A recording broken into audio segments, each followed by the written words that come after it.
really sort of surprising development that yesterday afternoon took. Your sort of first impressions, we've got a very different style of sort of messaging coming from the palace, in that we're getting quite intimate information about both Kate and the King. I agree with you. I thought that the statement, especially written by Kensington Palace to inform us of the Princess of Wales' current medical condition, was a really unique example of transparency and grace. We typically don't get those kinds of details. It felt like, it almost felt like the Princess of Wales was apologizing for prioritizing her health and her family, which was completely unnecessary. But it tells you how important the people that she serves are. It tells you how serious she takes her job. And I just felt like it was such a kind message. And immediately you're concerned, but I think in general, royal watchers are very protective of her at this point in time. And you're seeing any sort of speculation getting squashed by those people that really admire and love the Princess of Wales. They want to respect her privacy as she requested, and they're just not willing to engage in that. Quite right, too. And Kinsey, it was really interesting. I mean, listen, nobody needs to speculate. She's in hospital. She hasn't been seen in public since, what, December the 23rd? I thought the timing was very interesting. 2 hours later, the King's announcement. I think they did it round that way because Kate probably wouldn't have had much of a look in if it had been a bad thing. But I think we have to salute King Charles this morning. As a man, at 58, I'm going to salute him, and I genuinely mean this. Prostate cancer happens to something... Is it 1 in... I don't know the exact figures. We'll get them.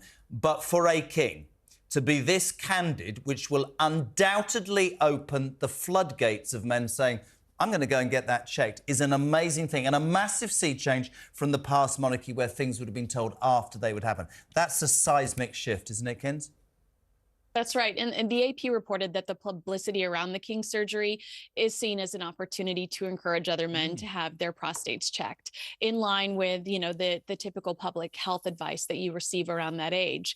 But we do believe that that message happened so quickly after the Princess of Wales and Kensington Palaces because the King has some events coming up, and he was going to have to postpone them, reschedule them for his procedure. And they did not want the speculation that perhaps he canceled because could Catherine be worse? Maybe they're not telling us the truth about Catherine. They did not. They just wanted to get it out all in the open and clear things up. But I thought it was done really well. And, there's no better way to ruin Prince Harry's Legend Award on Friday. There's no way he can walk the carpet, JK. That is complete cynicism, Schofield. Can I just read this out? And I'm going to do this all morning for men of my age and younger. Prostate cancer is the most common cancer in men. More than 52,000 men are diagnosed with it yearly, 144 each day. Every 45 minutes, people, one man dies from prostate cancer, and 1 in 8 will be diagnosed with it. Simply this, my friends, go and get checked. Not an issue. Doesn't mean you're going to be... Just get it checked. Really good work from the King. I really mean that. I think it's impressive. And that conversation has been... I'm so sorry. I was going to say my uncle, who's like an older brother to me, just 3 years older, he started with prostate cancer. It spread. Unfortunately, we lost him last year.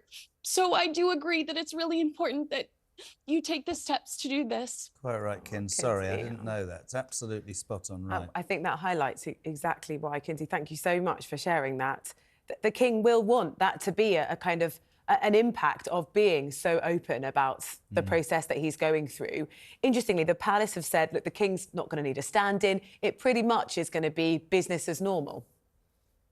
Absolutely. And, there are reports that Prince William has taken a step back because he wants to be with the children. He wants to be with all 3 of their babies and support Catherine as much as he can over the next 2 weeks. And, we're not expected to see the Princess of Wales back on royal duty until after Easter.